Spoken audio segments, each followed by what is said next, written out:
Hey y'all, this is Rambo at the Gamers Cafe, and I found a chest that gives you 1,000 spaces. And we also just got a new update. This guy has a buy and sell tab now. There's a lot of new things. This video is going to go over quite a bit. If you want to get right to the space, I'll put a timestamp in. Just click it and you'll see. But the rest of the video offers very wealthy knowledge.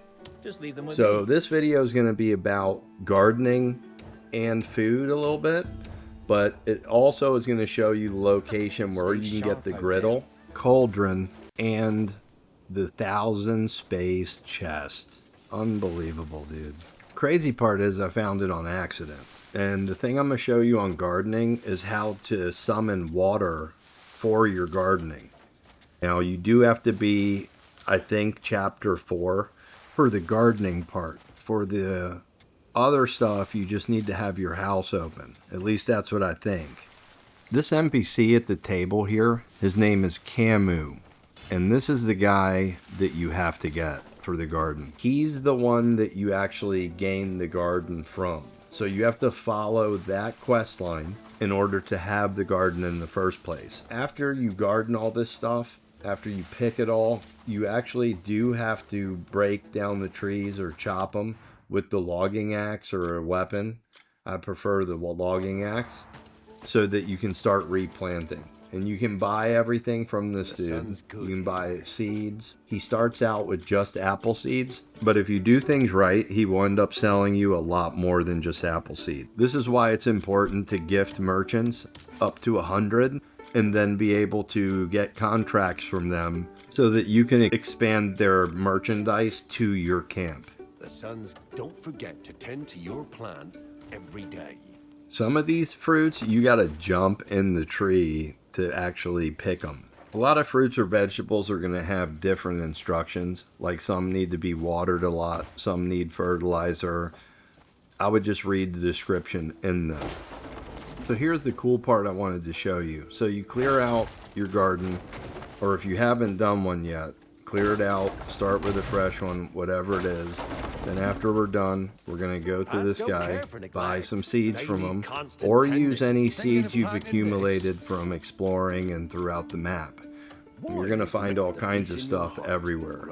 So the first thing you want to do, what I'm going to show you, you either plant them and you get a sprayer.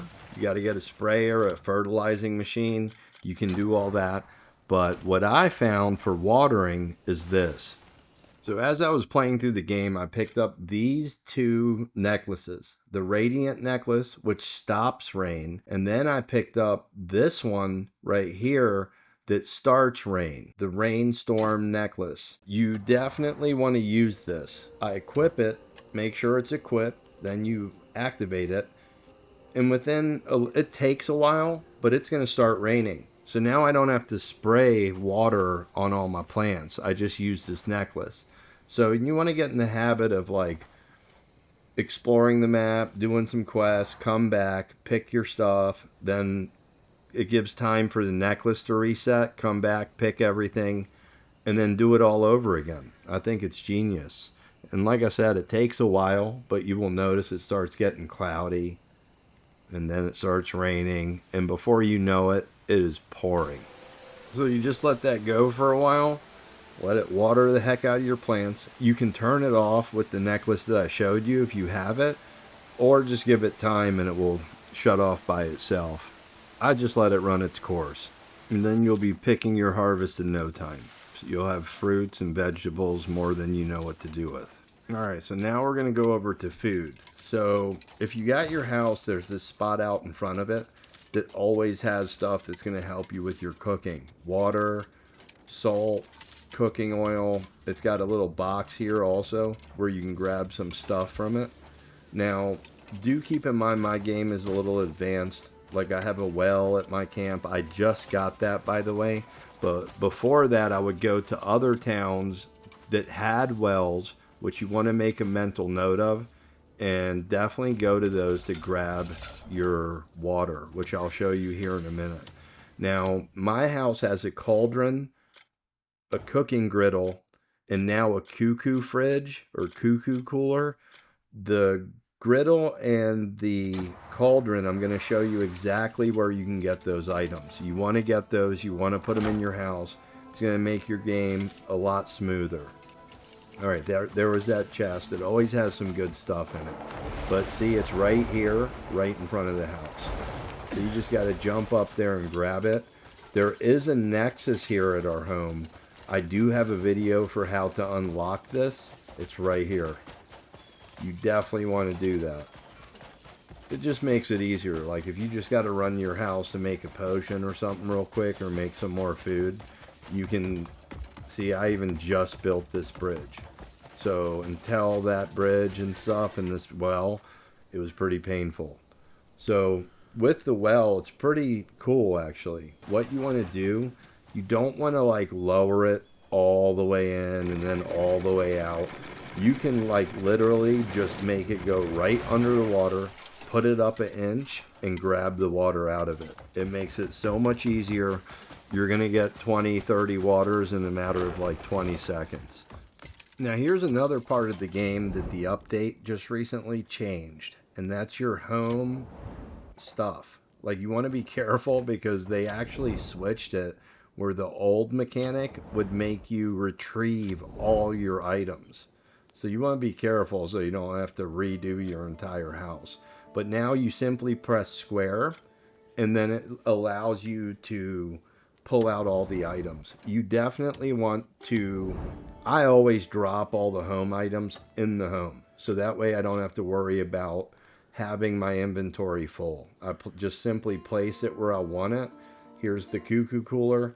Put it where you want it. Put the candles, whatever you want. Put it, just dump it in your house. I even had a bunch of stuff in a corner in a room just so that I freed up my inventory.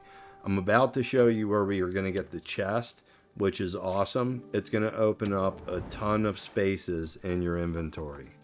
I haven't really figured out exactly what the purpose of this cuckoo cooler is yet. I mean, it describes it, but I'm not sure what I'm going to put in this thing.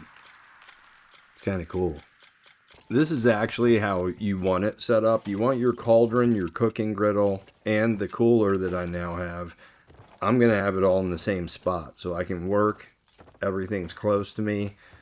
I know exactly where I'm going in the house. You definitely want a cooking griddle in your house because you're going to be able to cook far better food that has a lot more potency than the stuff you're going to cook on a bonfire or in that pot. Now, also with cooking, I pay special attention to the actual stuff that I'm cooking. And what I mean is, first you have ice resistant stuff and fire resistant stuff. I always have an even bag of the two because I don't know where the game is going to lead me next and I don't know the conditions of the environment. The second part that I'm talking about is the actual ingredients used. I've found that there's a lot of meals you cook that require double the meat in order to make the same potency that you could do for half. It really depends on what kind of vegetables you have and that sort of thing. I also think it's very wise to stick to the same meals. That way you know the ingredients that you need. And two, you're not going to fill your inventory with 20 different meals. Like if you make 2 of these, 2 of those, 2 of these, now you ate up 3 spots in your inventory for 6 meals when you could have done it all in one. But sometimes you got to deal with what you have and you don't have a lot of the same ingredients. So it's going to happen. And another thing I do is I pay attention to being able to completely get rid of an ingredient to open up slots in my inventory. And right here is exactly what I was talking about. If you look at some of these, like this one, 4 pieces of meat in 320, 24 spirit, 4 level 4 resistance. And this one does the same thing with 2 pieces of meat. Like you're going to notice a lot of inconsistencies in the ingredient portion. But again, sometimes you got to just use what you have. So you can't always help it. Alright, that's enough about cooking and ingredients. What I'm going to show you now is where to buy the cauldron. And then right after that, I'm going to show you where to get the cooking griddle and then where to get the extra inventory chest. That one's amazing. This guy right here, next to the little town of Hernand, he sells the cauldron. So if you need a cauldron, go to him. All right, now the next location is where we're getting the cooking griddle and also the chest. Now, I've overlooked this quite a few times. There was one chest that threw me off, and it just made me feel like it held a prize in it or like an extra item, so I didn't get it. But this guy here, this is the guy you want to go to. So we're actually going to travel over there, and I'm going to show you what he got. And for the other merchants here, you want to build trust with all of them, get a contract, use the contract, and let your people in your camp be able to hold the products that they have. You want to do that with every town. You want to get in the habit of spending up your copper or whatever it is you give them. Some people accept stuff other than copper, but you definitely want to build the trust up with blacksmith people, hide people, food people, all those people especially. So right here is the cooking griddle. So I picked that up and this little globe. I just thought it looked cool. Right here is the chest that I'm talking about. I didn't get it the first time because it was so expensive. I think that's what stopped me, and somehow I forgot about it, which is crazy to me because I've been having problems with inventory since day one. So you want to buy this 100%. And there's a little one that I buy from them too right here, just to make sure that's not another inventory. I'm talking about the adorn storage thing, but it seems not to be. So don't waste your money unless you want decoration. Good choice. This is exactly why you want this Nexus here. It just makes it a lot easier. And in case I didn't say something earlier, I do have a video on how to unlock it. Yeah, so just place this bad boy in your house. Now here's something you need to know that's going to make it a lot more organized for you. So this chest allows gatherables, which is for alchemy, food. So do everything that has to do with that, put it here, and the rest by the blacksmith. Because we got the cauldron and the griddle in this house. And then the blacksmith is over there. See, so this one, the adorned, worthless. This one, however, is the one that you want, the gatherables chest. But see how I only can put gatherables in it. I can't put weapons. I can't put anything like that. So what you do is you drop all the alchemy stuff here and all the rocks and stuff for the blacksmith over in the tent. That simple. And that's it for the video, man. I hope this video was helpful to you guys. I've been playing this game a long time. I've learned a lot. I definitely wish I knew all this stuff in the beginning. So if this was helpful, give me a like. If it didn't help, give it a like. And leave some comments if you have any questions or anything you think I might be able to help you with. I'd be happy to help any of you. All right, y'all. This is Rambo with the Gamers Cafe. Peace.